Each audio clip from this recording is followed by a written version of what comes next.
Dayana. Perkenalkan, saya Rini Sofa Aulia dari SMP BPPI Bale Endah, calon guru penggerak Angkatan 11 Kabupaten Bandung, akan mendiseminasikan terkait budaya positif di sekolah kami. Selamat menyaksikan semuanya.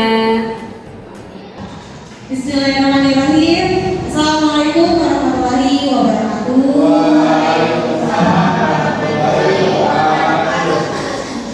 Terima kasih kepada Bapak, Ibu, Wakil Kepala Sekolah yang sudah bersedia hadir di dalam minggu ini. Kemudian juga Bapak, Ibu guru hebat yang sudah bersedia berkenan hadir dalam diseminasi kali ini. Mudah-mudahan Bapak, Ibu semuanya senantiasa Allah berikan kesehatan, kemudahan rezeki, dan juga selalu ada dalam lindungan Allah Subhanahu wa Ta'ala. Amin ya rabbal alamin. Baik, Bapak Ibu, sebelum saya mulai diseminasi ini, saya mau perkenalan terlebih dahulu. Saya Rini Sofa Aulia. Di sini saya sebagai calon guru penggerak angkatan 11 ingin menyebarkan ilmu, mencari ilmu yang saya dapatkan di guru penggerak tersebut, supaya tujuannya sekolah ini menjadi sekolah yang berbudaya positif seperti itu. Nah, sebelum saya mulai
ini. Oke, Bapak Ibu sekalian, kita masuk ke poin pertama mengenai disiplin positif. Jadi dari disiplin positif sampai segitiga restitusi ini semuanya nyambung, satu persatu itu nyambung, ya. Mengenai disiplin positif terlebih dahulu, ya. Gimana Pak Kisan? Menurut Pak Kisan disiplin positif tadi kan Pak Kisan udah bilang ya disiplin positif. Apa itu disiplin positif? Menurut Pak Kisan? Disiplin positif mungkin kalau dari pribadi saya itu seorang guru. Artinya disiplin memang disiplin dalam waktu untuk belajar. Betul sekali. Disiplin dalam ketika keluar saat belajar. Itu kita disiplin itu kayak mengajarkan siswa. Kayak kalau dari gurunya kita disiplin, mungkin siswa juga akan meniru. Betul sekali ya Pak Kisan. Sebelum kita bertindak kepada siswa, kita sendiri yang harus menjadi panutan seperti itu ya. Itu disiplin positif ya. Jadi semuanya itu harus digerakkan ke arah disiplin positif. Nah, Bapak Ibu, disiplin positif ini merupakan suatu cara penerapan disiplin yang mengajarkan anak bertanggung jawab dan juga menumbuhkan kesadaran diri berdasarkan nilai-nilai kebajikan. Nilai kebajikan apa yang sekiranya Bapak Ibu ketahui? Kira-kira apa nilai kebajikan apa? Coba. Nilai kebajikan disiplin juga nilai kebajikan. Bertutur kata yang sopan satu juga itu nilai kebajikan. Berpakaian sesuai dengan aturan juga itu adalah nilai kebajikan.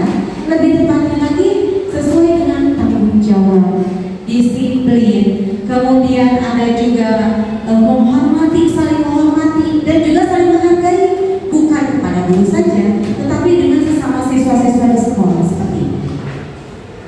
Baik, disiplin positif itu lebih ke arah disiplin diri yang dapat mengontrol diri dalam melakukan segala tindakan. Apakah Bapak Ibu pernah bertemu dengan siswa yang susah sekali diberitahu?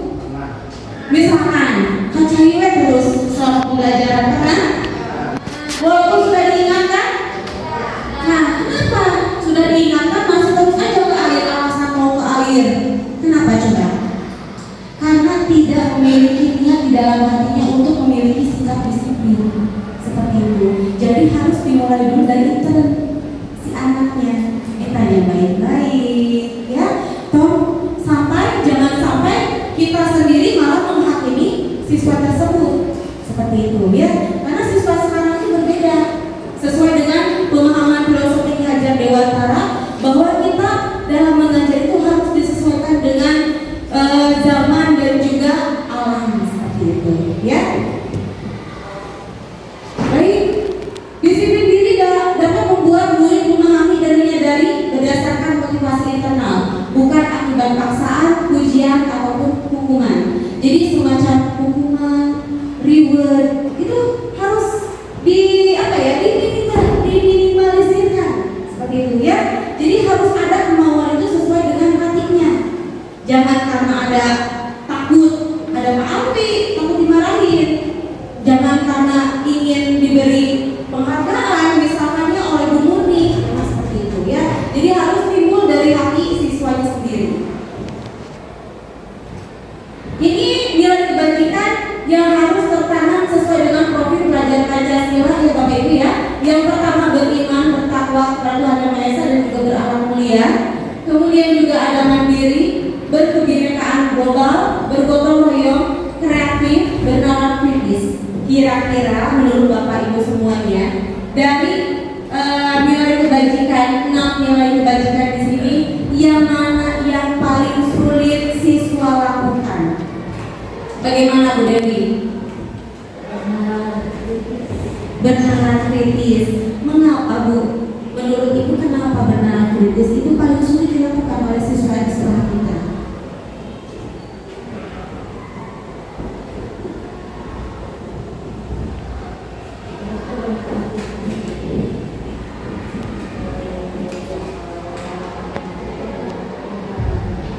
Banyak latihan, ya.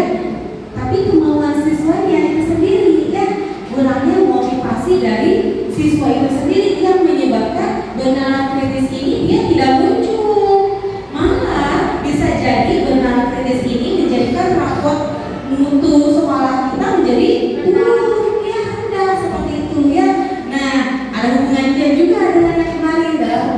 revisi, harus disesuaikan dengan kekurangan siswa yang ada di sekolah kita. Baik, bagaimana menerapkan disiplin positif? Yang pertama adalah bangun hubungan positif, apalagi dengan wali kelas ya. Kita sebagai wali kelas harus tahu dulu latar belakang siswanya seperti apa, keluarganya seperti apa, diajak ngobrol, kalau bisa satu-satu, diajak menggali ada apa nih, ada permasalahan nggak dari eksternal di rumah yang dibawa ke sekolah seperti itu. Jadi itu bukan hanya tugas dari BK saja, tapi seluruh guru pun harus memiliki sikap bangun hubungan positif ini. Yang kedua, tetapkan harapan yang jelas, buat aturan dan libatkan siswa yang jelas serta konsisten. Jadi ketika membuat aturan di sekolah atau di kelas itu harus melibatkan siswa. Siswa harus melibatkan dan juga harus berkomitmen bahwa siswa tersebut dapat mengerjakan atau dapat mentaati aturan tersebut. Jangan sampai kita yang membuat aturan kemudian siswa tersebut tidak mengikuti aturan tersebut, kita malah yang marah-marah. Padahal siswa sebelumnya mungkin saja tidak setuju dengan aturan tersebut seperti itu. Maka bila ada aturan yang sudah disetujui oleh siswa, berarti kita harus mengkaji mengapa tidak disetujui. Bisa jadi ada tambahan atau ada pengurangan dari aturan yang diberikan. Lalu kelola kesalahan dengan bijak. Nah, jangan sampai kita menjadi seorang penghukum. Harus mendidik dan memberi kesempatan untuk memperbaiki. Kalaupun memberikan hukuman tersebut harus hukuman yang mendidik dan juga hukuman yang dapat memberikan kesempatan untuk memperbaikinya. Kemudian kembangkan keterlibatan keluarga. Harus ada komunikasi dengan orang tua, apalagi dengan wali kelas ya. Wali kelas dengan orang tua harus intens komunikasi, baik itu dari segi permasalahan yang terjadi di sekolah maupun misalkan ada permasalahan yang ada di rumah dibawa ke sekolah, gitu ya. Kemudian modelkan perilaku positif. Nah, sebagai guru harus menjadi penutur, senyum, sabar, salah, membuat banget ketemu siswa teh, akhirnya kita udah itu siswa itu kan tidak enak, ya. Kemudian harus evaluasi dan menyesuaikan dari nomor 1 sampai nomor 5 ini dievaluasi. Kemudian kalau misalkan ada kekeliruan atau tambahan itu disesuaikan. Nah, kita lanjut ke yang kedua, itu mengenai motivasi perilaku manusia. Nah, seseorang itu melakukan sesuatu atau mengikuti sesuatu sudah otomatis, sudah barang tentu ada motivasinya. Motivasi apa saja yang ada? Yang pertama nih, ibu bapak guru, bila bapak kepala sekolah nyuruh untuk mengikuti MGMP atau nyuruh untuk mengikuti seminar, kira-kira motivasi untuk mengikutinya yang mana? Karena ketidaknyamanan atau takut dihukum sama bapak kepala sekolah, atau karena ingin mendapatkan imbalan dari SPPD-nya, atau karena ingin menjadi orang yang mereka inginkan dan menghargai diri sendiri dengan nilai yang mereka percaya. Kira-kira Bu Ema gimana Bu? Kenapa Bu yang ketiga? Soalnya kalau tujuannya materi atau pengakuan dari orang itu hasilnya dapat tidak akan maksimal. Betul sekali. Tidak akan berkah. Betul sekali itu ya. Tidak insya Allah. Iya. Maka itu mengikuti keberkahan sudah pasti. Masya Allah.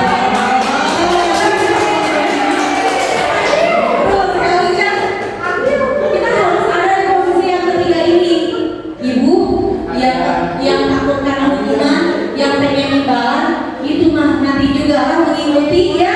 Yang penting kita mengikuti MBMP, mengikuti seminar atau apapun itu harus karena keinginan diri kita sendiri untuk terus melakukan perubahan gitu ya, perubahan baik untuk diri kita. Kemudian bisa disebarkan kepada rekan-rekan yang lain seperti itu. Nah, kemudian dicoba. Ibu tolong bedakan mana hukuman, mana sanksi. Yang pertama, yang menang dapat hadiah. Yang betul dapat hadiah. Mencatat 100 kali di dalam buku kalimat, saya tidak akan terlambat lagi karena terlambat ke sekolah. Kira-kira hukuman atau sanksi? Sanksi, betul. Kenapa sanksi? Karena kalau itu kan tidak boleh mengulang lagi. Jadi dalam artian ketika kita mengulang satu istilahnya kesalahan terus ada perjanjian seperti itu diusahakan si anak tidak akan mengulangi lagi, dan kemungkinan dengan sanksi begini secara tidak langsung dia akan berubah. Tapi kalau dengan yang lain itu tidak ada hubungannya dengan materi atau dengan apa yang kita selama berikan. Betul. Jadi ada dua, ada sanksi, ada hukuman. Nanti ada lagi satu lagi, restitusi. Nah, kita bedakan dulu hukuman dengan sanksi. Biasanya kalau hukuman itu tindakan dari perilaku, tapi biasanya berupa sesuatu yang menyimpang, gitu ya. Biasanya hukuman tersebut biasanya menyimpang, tidak sesuai dengan permasalahannya. Permasalahannya apa? Hukumannya apa? Gitu ya, nggak sesuai. Kalau sanksi itu adalah seperti ada sebab, ada akibat, ya, keterkaitan, berkaitan. Nah, seperti yang tadi Bu Emma sampaikan, bahwa mencatat 100 kali di dalam buku kalimat saya tidak akan terlambat lagi karena terlambat ke sekolah, itu merupakan sanksi karena sesuai, gitu ya. Tapi gitu dia, sanksi dan hukuman juga ada yang tidak diperbolehkan seperti itu. Itu diminimalisir. Bukan sanksi dan hukuman yang perlu kita lakukan, tapi nanti restitusi, gitu. Tuh ya Bu Emma bilang. Nah, Bu Emma dapat hadiah. Hadiah dari sekolah. Lanjut. Lari mengelilingi lapangan basket 2 kali karena terlambat hadir di sekolah. Gimana? Gimana coba? Gimana Bu Risa? Hukuman. Kenapa Bu Risa? Karena tidak ada kaitannya. Kalau misalnya kita tidak bawa baju olahraga, mungkin saja bisa. Betul, ya. Itu kan terlambat hadir di sekolah. Betul. Karena terlambat hadir di sekolah, dia disuruh keliling lapangan basket 2 kali. Itu hukuman. Tidak sesuai. Yang sesuainya yang seperti apa Bu Risa kira-kira? Maka berarti yang tadi yang tulis saya tidak akan Bisa gitu ya. Itu juga sebagai sanksi ya, itu adalah sanksi seperti itu ya. Baik, untuk Bu Risa. Oke, yang ketiga, membersihkan coretan yang dibuatnya di meja tulis. Kira-kira hukuman atau sanksi? Membersihkan coretan yang dibuatnya di meja tulis. Sanksi atau hukuman? Hukuman atau sanksi? Sanksi, betul sekali, sanksi. Kenapa? Karena dia nulis di meja tulis, kemudian dia ambil membersihkan coretan tersebut. berarti harus tanggung jawab dengan apa yang Betul yang dikerjakan seperti itu. Ya, waduh, ada lagi Bapak bisa hebat ya. Oke, lanjut. Murid diminta push up 15 kali karena tidak menggunakan masker ke sekolah, nggak pakai masker, disuruh push up 15 kali. Ya, apa kira-kira gimana Pak Nisa? Kira-kira memperkuat sanksi atau hukuman?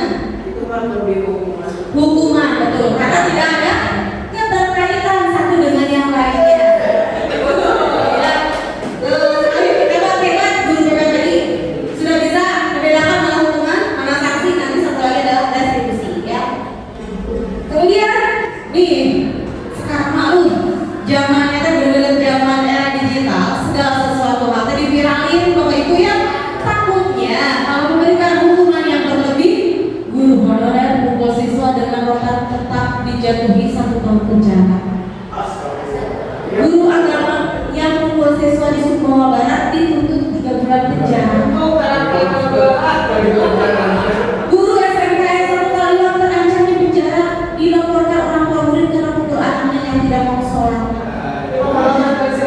Maka dari itu ya Bapak Ibu, walaupun latar belakangnya ya dari orang tua yang mungkin kurang mengerti gitu, tapi kita harus senantiasa meminimalisir segala sesuatu hal yang bersangkutan dengan hukum seperti itu ya. Itu dia, makanya kita sekarang harus menyesuaikan dengan kodrat zaman. Baik, mengapa hukuman tidak diajarkan di sekolah? Yang pertama itu karena hukuman tidak selalu efektif.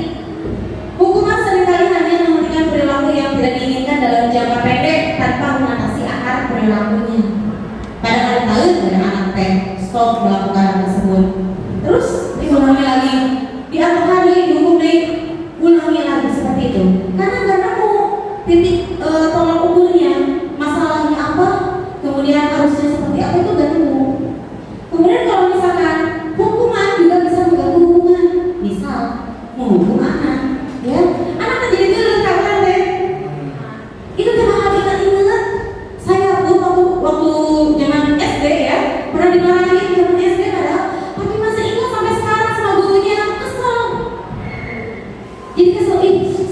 hebat, karena amankan ke Abi.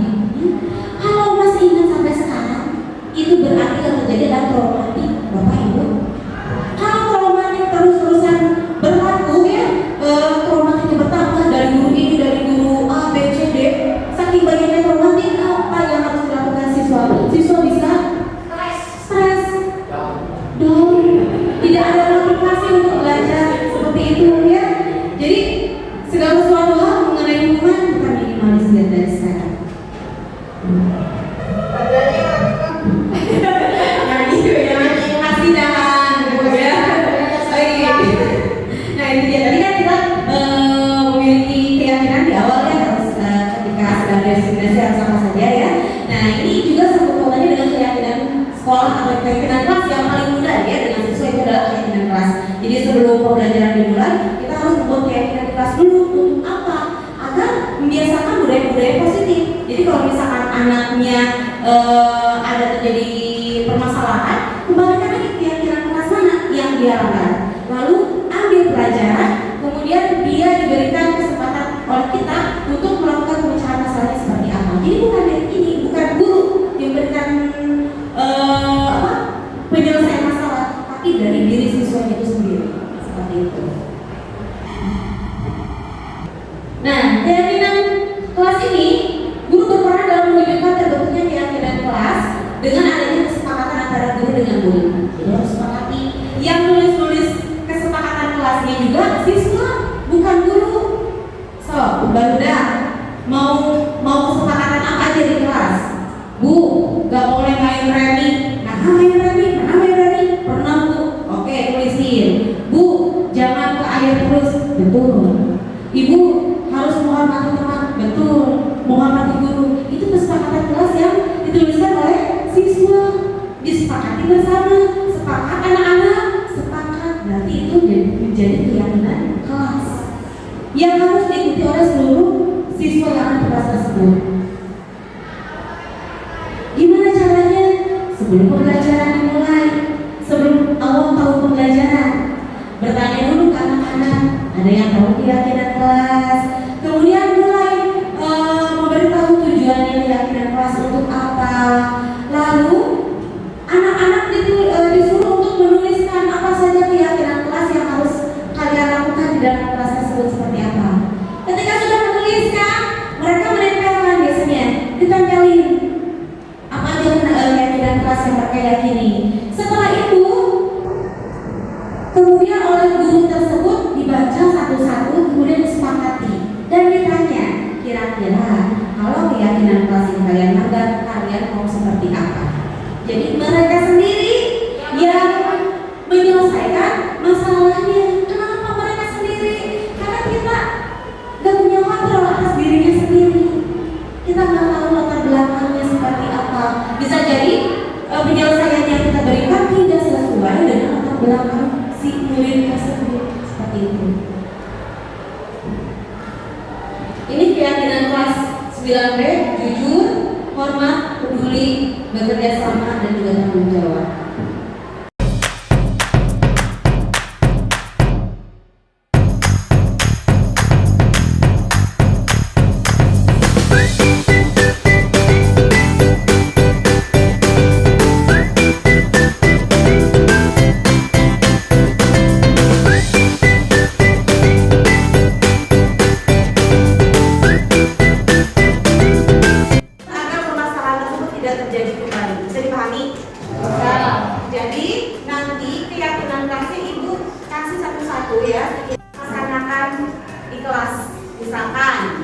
Buang sampah dan tempatnya. Kemudian yang tidak melanggar aturan sekolah. Bisa dipahami? Oke. Ibu kasih sedikit. Ya. Setuju mengerjakan tugas tepat waktu? Setuju. Datang tepat waktu? Setuju. Setuju. Itu harus ada hukuman yang sesuai dengan ketelatannya. Misalkan mengganti jam yang telat tadi di jam istirahat. Ibu-ibu masih ingat ketika ibu dapat nilai kimianya itu 50, terus sama gurunya itu dikasih naon.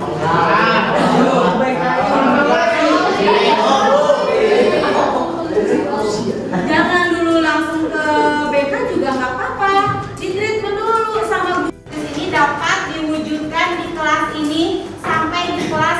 berikutnya, ya. Bisa ya? Oke, terima kasih banyak. Baik, ice breaking dulu lah ya Bapak Ibu. Stop. Sebentar. Angkat kopimu ya tuh. Ya ini hari ini pungguin Bu, kan walaupun kita udah pernah kemarin ya pungguin, kita pungguin lagi. Maka Bu, emang saya ke depan, karena gue udah tahu udah pungguin.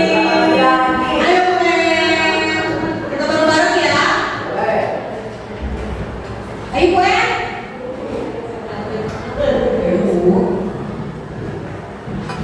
Berdiri semuanya Ibu Bapak. 5,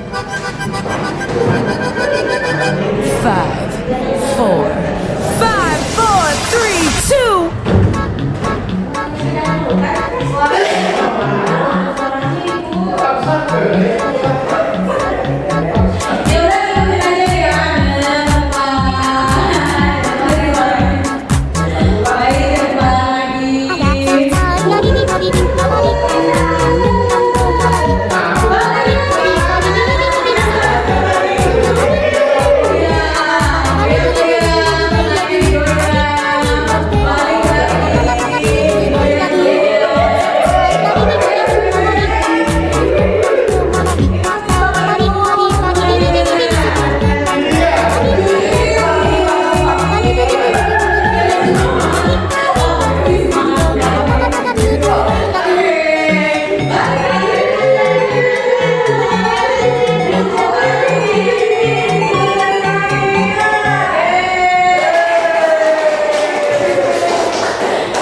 Hebat Bapak Ibu semuanya, walaupun gak ada suaranya tapi bisa menikmati, bisa happy ya di ice breaking tersebut. Baik, kita lanjut ke materi selanjutnya, ini mengenai kebutuhan dasar manusia. Nah, kadang kalau misalkan kita ketemu siswa gitu ya, terus-terusan berbuat salah, kita langsung menjudge anaknya, dasar budak tukang bau, gitu kan ya. Sebelum cirian, kamu cirian atau budak kamu langsung sekolah, gitu kan. Sedangkan kita tidak tahu nih kebutuhan dasar si siswa tersebut sudah terpenuhi atau belum, ya.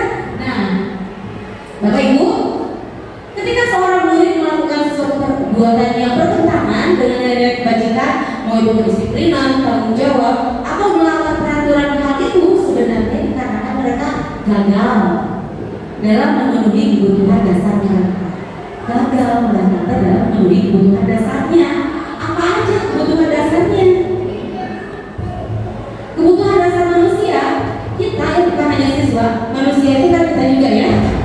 Itu terdiri dari bertahan hidup, penguasaan, kasih sayang dan rasa terima, kebebasan dan juga kesenangan. Ada 5 kebutuhan dasar manusia yang harus kita ketahui ya. Siswanya ternyata ada 5. Bapak Ibu ya. Misalkan nih studi kasus nih, ini studi kasusnya saya sendiri waktu berapa tahun yang lalu ya, 4 tahun yang lalu di kelas 7B saya wali kelasnya. Ibu ini guru wali kelas 7B sedang bingung menghadapi ulang salah satu murid di kelasnya namanya Ilham. Beberapa anak telah mengeluhkan Ilham yang sering sekali minta bekal atau jajanan siswa lain serta melakukan pemalakan dengan paksa, pemalakan uang dengan paksa. Jika Anda menghadapi situasi seperti itu ini, apa yang akan Anda lakukan? Menurut Anda, kira-kira alasan Ilham melakukan hal tersebut kenapa? Coba Ibu, Bapak diajak ngobrol gimana? Latar belakangnya seperti apa? Betul. Kekurangan dari materi. Betul sekali. Mungkin terus Betul, Bu Jo, Bu. kayak gitu. Nah, kira-kira menurut Ibu, Ilham ini kenapa nih? Pandangan Ibu, kira-kira kenapa nih? Kebutuhan dasar apa nih yang dia Kasih sayang. kasih sayang? Perhatian dari siapa? Bu? Dari orang tua, betul. Kalau kebutuhan dasar yang lainnya kira-kira apa? Dari kasus ini? Materi, kekurangan materi, betul sekali. Kira-kira apa lagi? Dari 5 kebutuhan dasar selain kasih sayang, rasa diterima, betul, pengakuan, penguasaan, ya seperti itu. Nah ini.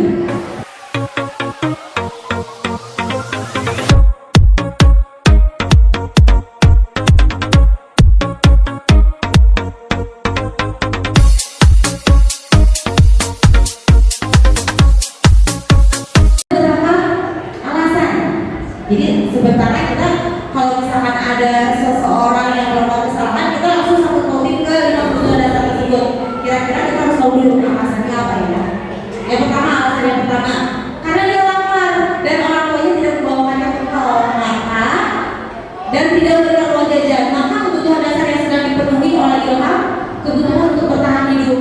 Nah dia tuh gak punya kebutuhan bertahan hidup, makanya dia malakin dari anak-anak yang lain. Itu alasan pertama, bisa jadi seperti itu.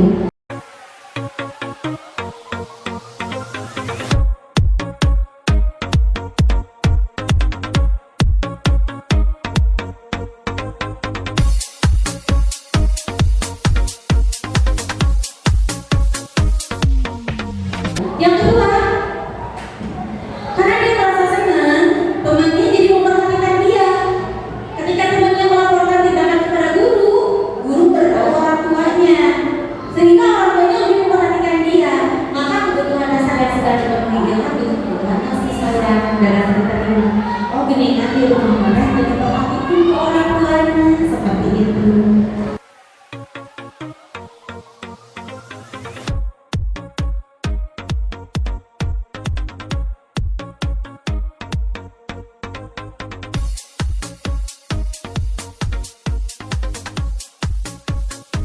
Kemudian alasan yang ketiga, karena temannya jadi takut dengan dia dan menuruti keinginannya, maka sebetulnya Ilham sedang berusaha memenuhi kebutuhan dasarnya sebagai seorang penguasa. Asal aja goteng, asal aja ger, gitu kan ya, si Ilham teh. Jadi pengen diatur sama kelas teh, woi, abi yuk, bikin kelas gitu, ya mana gitu kan ya. Ilham tuh kayak gitu, bener bu.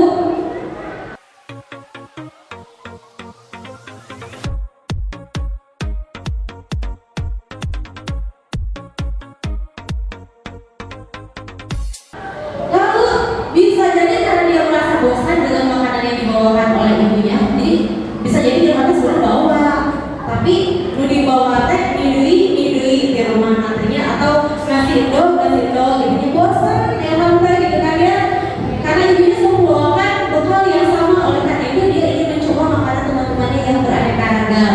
Maka Ilham sedang memenuhi kebutuhan kebebasannya seperti itu. Jadi ada beberapa alasan ternyata yang harus kita ketahui dari studi kasus Ilham tersebut.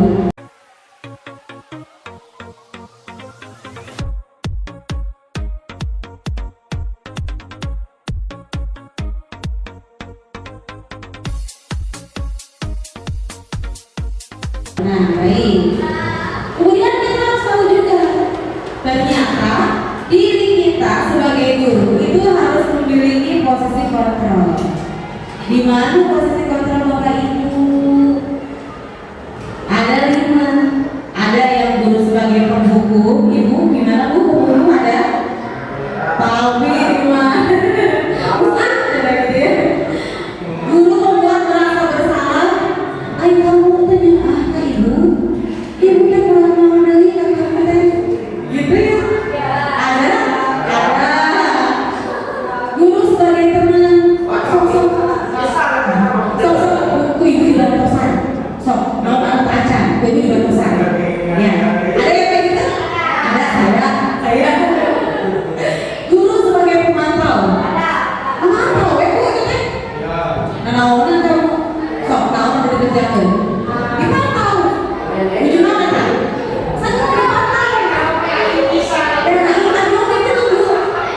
Tapi itu masih ada sebagai pembuku, pembuat rasa bersalah, teman dan juga pemantau ayah di diri APG gitu ya.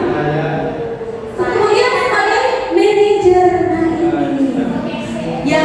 yang akan kita punya ya. Insya Allah walaupun sulit menjadi seorang manajer untuk siswa, tapi kita punya keyakinan bahwa dari kita bisa menjadi seorang manajer bagi siswa kita seperti itu. Nah, ini ya contohnya, jadi kalau yang menghukum, awas ya kamu mau misalkan besok masih gitu wae, sok buru, mari keliling lapangan, gitu kan ya. Yang membuat rasa bersalah, kamu salah. Aduh ibu kecewa, kamu udah bikin putri kak ibu, ya kayak gitu ya. Bener-bener selalu ibu teh.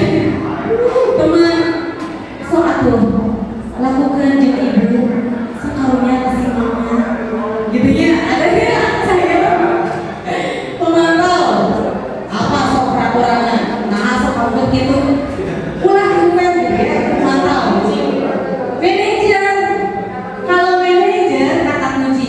dibalikin lagi ke keyakinan kelas yang tadi dibuat. Jadi harus ada keyakinan kelas teh. So, apa keyakinan kelas yang kamu ketahui? Apa keyakinan kelas yang kamu langgar? Kira-kira kenapa kamu melanggar peraturan tersebut? Bagaimana solusinya? Sampai ke solusi. Jadi enggak kita, kok kamu rambutnya lagi gitu. Enggak, bukan kita, bukan cuma sebagai guru yang memberikan solusi, tapi siswanya seperti itu. Jadi contohnya nih, ini guru ini lagi marahin Vincent. Dia nggak ada suaranya. Vincent, kenapa tapi dulu di kelas? Pemalas, cina. Gitu kata guru ini teh. So, kamu kudu di lapangan 5 kali. Kata Vincent, kenapa saya harus keliling lapangan? Wah, ini kamu ke ibu, berani kamu sama ibu. Itu adalah seorang pembuku keliling lapangan kata Vincent. Nah, ini sebagai seorang manajer ceritanya saya, walaupun sulit, tapi bisa. Kunaon Vincent? Apa keyakinan kelas yang sedang kamu lakukan? Kira-kira solusinya seperti apa yang harus kamu perbaiki? Terus ada lagi kira-kira siapa yang bisa membantu kamu dalam memperbaiki masalah tersebut? Itu adalah seorang manajer seperti itu. Vincent, bangun. Apa-apaan kamu? Lagi belajar, malah kamu tidur. Kenapa kamu ketiduran di kelasnya? Memalasan sekali kamu. Sekarang, kamu keliling lapangan 3 kali. Kamu berani sama ibu membantah, kan? Berani? Cepat sekarang keliling lapangan. Cepat. Ayo cepat. Vincent, ya Allah nak, kamu ketiduran lagi di kelas. Ya Allah, kenapa kamu ketiduran lagi di kelas? Terus gimana? Nanti ibu lagi yang kena Vincent, dimarahin ibu sama Pak Alawi, sama bapak kepala sekolah gimana? Belum lagi diomongin nanti ibu sama guru-guru yang lain. Ibu nanti dibilang gak becus lagi jagain kamu, ngasih tahu kamu. Ayolah Vincent, belajar yang bener nah. Demi ibu Vincent, ibu bisa jantungan kalau kayak gini Vincent. Baiklah, sekarang kamu cuci muka nak, biar kamu gak ketiduran lagi di dalam kelas. Silakan cuci muka.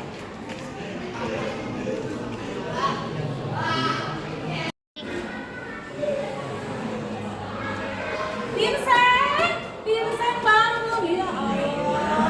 Enaknya nak ya bermimpi. Mimpi apa Vincent? Coba lihat ibu. Mimpi apa nak? Kenapa bisa kamu seperti ini di dalam kelas? Kenapa bisa larut tidurnya nak? Kamu mau ulangi lagi seperti ini? Ya udah, kamu jangan berperilaku seperti ini ya. Buat ibu senang ya Vincent, coba ibu lihat ibu. Buat ibu senang ya Vincent ya, bisa? Baik, kalau seperti itu silakan sekarang kamu cuci muka dulu ya.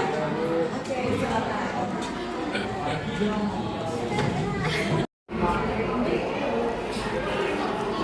Vincent, bangun.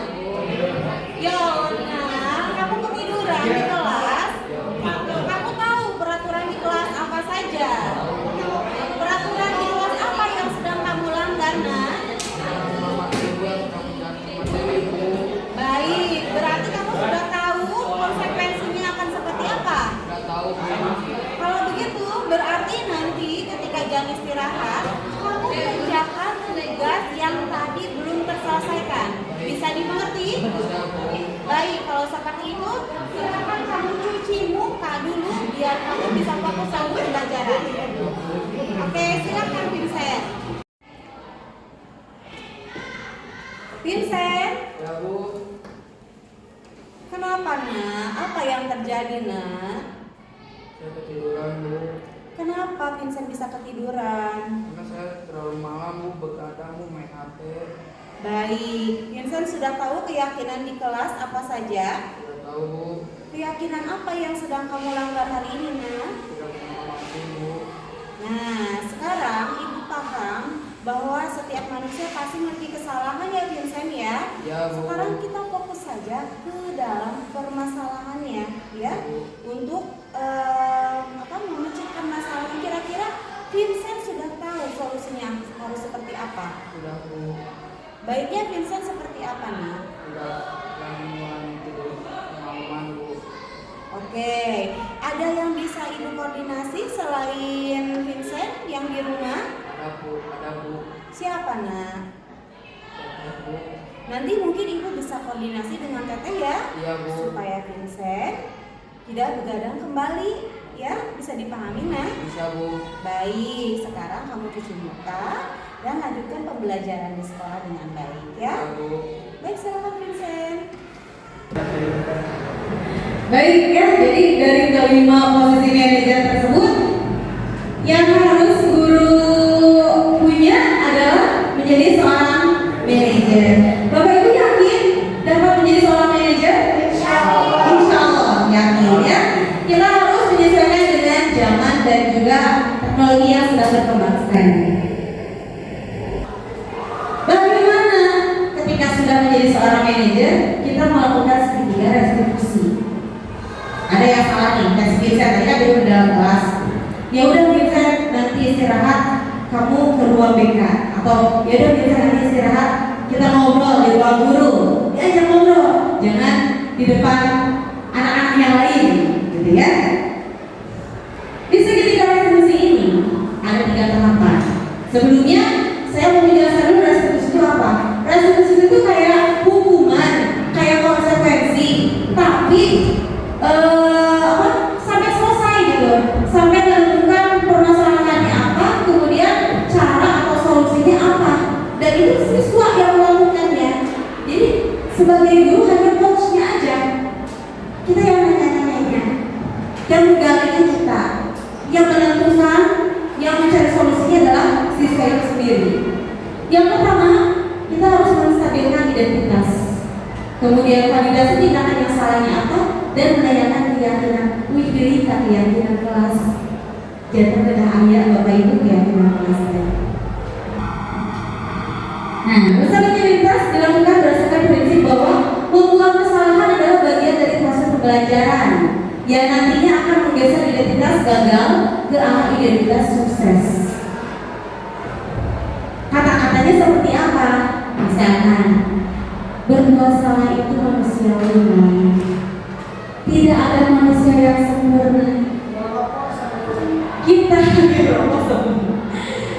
masih bisa menyelesaikan permasalahan ini. Bapak Ibu tidak tertarik untuk mencari tahu siapa yang benar, siapa yang salah. Bapak Ibu lebih tertarik untuk menyelesaikan masalah. Kalau kamu menyalahkan dirimu sendiri terus-menerus, apakah kamu bersikap baik pada dirimu sendiri? Itu adalah menstabilkan identitas. Raktek benar supaya tidak menjadi seseorang yang bersalah. Ya, ini yang harus dilakukan. Yang kedua, validasi tindakan yang salah. Udah ngerekehkan lah dia. Validasi tindakan yang salah itu dilakukan berdasarkan prinsip bahwa setiap perilaku berupaya memenuhi suatu kebutuhan. Kebutuhan merasakan kasih sayang, menerima penguasaan. Sehingga guru dan orang tua akan bergeser dari pemikiran stimulus respon menjadi proaktif. Tadinya cuma mendengarkan aja, jadi proaktif untuk ikut membantu menyelesaikannya. Serta akan lebih mengenali dan mengakui kebutuhan murid atau anak tersebut. Contoh kata-katanya, kamu pasti punya alasan ya mengapa melakukan hal tersebut. Apa yang penting bagi kamu sesuai dengan keyakinan? Maukah kamu belajar cara lain untuk mendapatkan apa yang harus dibutuhkan? Seperti itu. Kemudian yang terakhir, menanyakan keyakinan. Wih, tetap keyakinan. Menanyakan keyakinan kelas dilakukan kelas dengan memberi pertanyaan-pertanyaan bermakna kepada murid atau anak untuk memunculkan motivasi secara intrinsik, sehingga mampu mengaitkan keyakinannya dengan tindakan yang salah. Misalkan kata-kata apa nilai yang kita percaya di sekolah kita? Nilai-nilai apa yang telah kita sepakati? Kelas yang ideal itu seperti apa? Kamu ingin menjadi anak yang seperti apa? Apa yang kamu rasakan ketika kamu melakukan itu? Kamu menjadi seorang yang seperti apa? Itu adalah pertanyaan keyakinan. Setelah ini lanjut mengobrolkan, mengkomunikasikan mengenai pemecahan masalahnya seperti apa. Nah, ini penerapan segitiga resolusinya. Karena tidak terdengar ya, intinya adalah saya menanyakan, saya memberikan arahan bahwa berbuat kesalahan itu adalah manusiawi. Kemudian saya menanyakan keyakinan kelas apa yang sudah dilanggar, dan di sini juga saya memberikan arahan untuk Rensa itu sendiri dalam melakukan pemecahan masalahnya seperti apa. Begitu kira-kira ibu-ibu mengenai segitiga resolusi ini. Rensa, tadi udah jajan dulu ya nak ya? Ya udah Bu. Ibu minta waktunya dulu sebentar ya Rensa ya. Ya boleh. Melihat kejadian yang tadi, yang Rensa datang terlambat di dalam kelas ketika pembelajaran ibu juga sudah koordinasi dengan guru pikir, ternyata Rensa sudah sering terlambat ya? Ya benar Bu. Sudah berapa kali Rensa terlambat datang ke sekolah? Kurang lebih 2 kali Bu. 2 kali ya Rensa ya? Iya. Kira-kira berapa lama terlambat datang ke sekolahnya? 25 menit Bu. Ya maaf saya salah. Gak apa-apa Rensa, kesalahan itu manusiawi ya. Ibu juga pernah kok melakukan kesalahan. Yang terpenting Rensa mampu memperbaiki kesalahan tersebut ya nak ya. Setuju? Ya Bu setuju. Baik. Kira-kira Rensa mengapa datang terlambat ke sekolah? Karena saya sering begadang Bu. Saya sering bermain HP sampai larut malam. Dan saya sering bangun siang. Mama pun sering marah-marah. Jadi mama sering marah-marah juga ya, karena Ya, Rensanya sering bangun siang Iya. ya. Nah, Rensa sudah tahu kan keyakinan kelas yang sudah kita buat di kelas? Sudah tahu Bu. Kira-kira keyakinan kelas apa yang sudah Rensa langgar? Disiplin Bu. Menurut Rensa, disiplin itu penting atau tidak? Sangat penting Bu. Karena disiplin, saya pasti datang ke sekolah tepat waktu dan saya dapat menghargai waktu. Betul sekali, Rensa ya, dengan disiplin Rensa dapat menghargai waktu, menghargai diri Rensa sendiri, dan juga menghargai orang lain yang ada di sekitar Rensa. Ya Bu, saya menyesal sudah sering terlambat. Saya mohon maaf ya Bu. Perilaku yang sudah kamu lakukan sudah baik ya nak ya. Kamu sudah meminta maaf kepada ibu. Ibu minta kamu jangan terlambat kembali ya, dan ibu akan berkoordinasi juga dengan orang tua kamu ya. Ya Bu, oke. Baik, silakan Rensa ke kelas kembali ya. Baik Bu, terima kasih. Sama-sama sayang. Baik Natasha, ibu mohon maaf menunggu waktunya sebentar ya. Natasha tadi udah jajan dulu kan Natasha? Oke, menindaklanjuti tadi ketika pembelajaran ibu, Natasha lagi asik nulis ya Natasha ya? Ya Bu. Natasha lagi nulis apa? Aku lagi ngerjain tugas tadi, soalnya masuk menghargai Bu.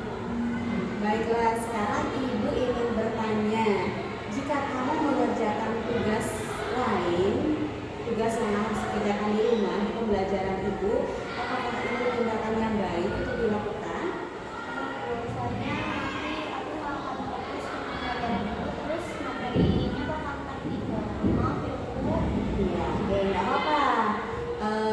Kesalahan itu wajar ya Natasha ya, karena kan kita manusia pasti kita pernah melakukan kesalahan. Yang terpenting adalah Natasha mungkin memperbaikinya ya Natasha ya. Setuju? Oke, sekarang ibu ingin tahu Anissa Natasha mengapa mengerjakan tugas lain dari sekolah? Kan kemarin tuh mau ngerjain tugas, cuma kemarin pas pulang sekolah tidak ada diajak main sama teman sampai malam. Nah pas pulang sampai rumah aku langsung tidur. Terus pas tadi di sekolah baru diingetin deh sama Sasha. Jadi diingetinnya sama Sasha. Iya. Oke, sudah tahu keyakinan yang ada di dalam kelas apa aja? Keyakinan kelas apa yang Natasha langgar? Menurut Natasha, disiplin dan saling menghormati penting nggak?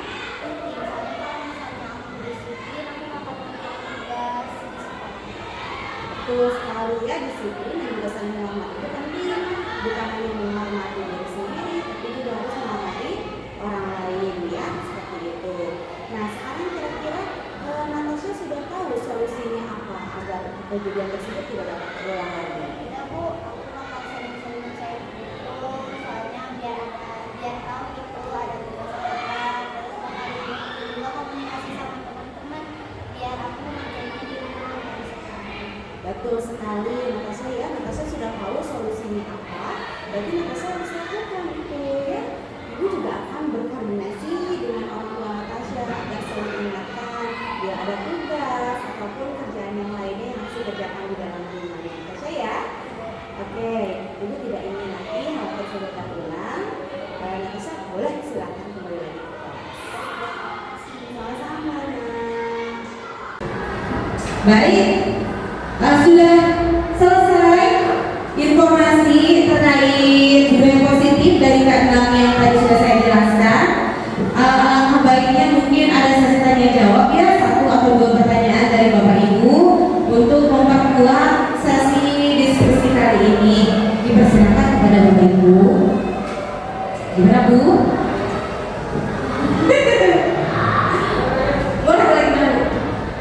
Dari kesimpulan atau sanksi, misalkan begini, ketika kita sudah ada komitmen di kelas, aturan itu tidak boleh dilanggar, dan tidak boleh di kelas itu.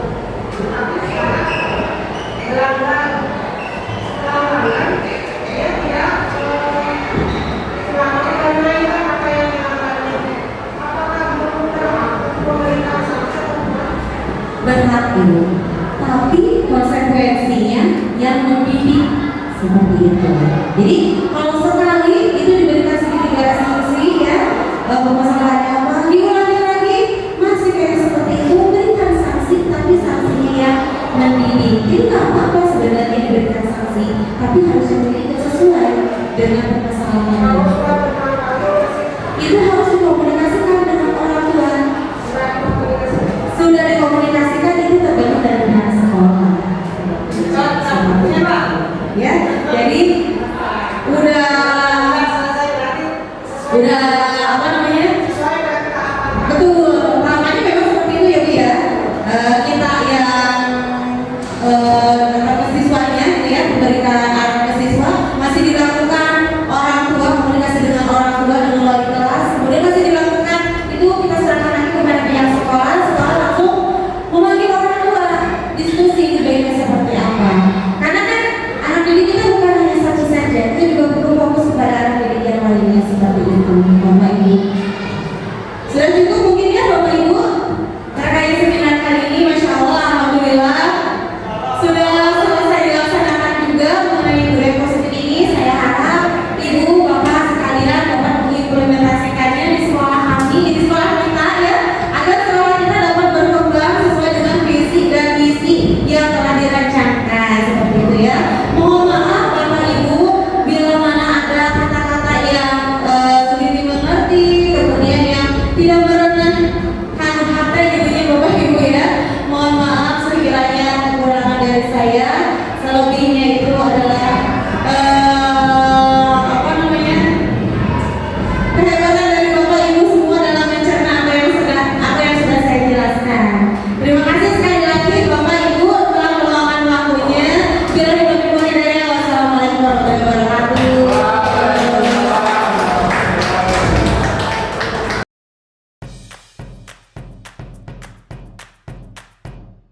Alhamdulillah pada hari Kamis tanggal 15 Agustus 2024 telah dilaksanakan diseminasi dengan materi budaya positif. Apa yang disampaikan oleh materi mudah-mudahan bisa menjadi acuan dalam pelaksanaan kegiatan belajar mengajar Ini dengan adanya diseminasi yang dilaksanakan kemarin, mudah-mudahan menambah pengetahuan dan kemampuan bagi kami Bapak dan Ibu guru di SMP BPPI Balai Endah dalam mempersiapkan, melaksanakan dan mengevaluasi apa yang menjadi program sehingga sesuai dengan budaya positif tersebut. Demikian, terima kasih atas penyampaian materi yang diberikan oleh Ibu Rini pada hari kemarin. Assalamualaikum warahmatullahi wabarakatuh. Assalamualaikum warahmatullahi wabarakatuh. Saya Ibu Putri dari SMP BPPI Balai Endah. Alhamdulillah saya telah mengikuti pengembasan budaya positif yang dilaksanakan oleh Ibu Rini. Alhamdulillah dari kegiatan tersebut saya mendapatkan ilmu baru yang bermanfaat, hal-hal positif yang perlu kita sampaikan kepada anak-anak. Semoga budaya positif ini dapat kita laksanakan di sekolah kita. Terima kasih Ibu Rini, sukses selalu.